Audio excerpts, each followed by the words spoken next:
Sergio, na dili pa namo makan, dili pa namo masabi as of this time, considering that we continued the conduct of documentation and processing kadtong mga nag-surrender. Actually, may mga moabot pa na mag-surrender sa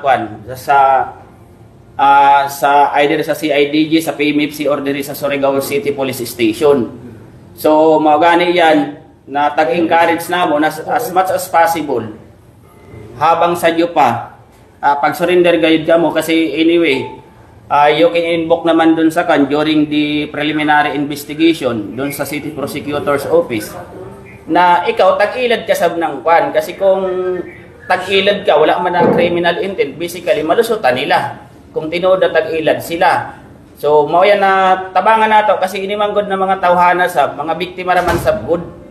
So unang raman even adto na kwan kung tan-awon nyo even kadtong educational attainments sila, makita nyo gayud ng video ubos siya, dili man sa nagdiskrimita pero ubos gayud ang kanya, madali gayud sila na makan, madali sila na ma-exploit kanina mga tawhana. Okay, Colonel.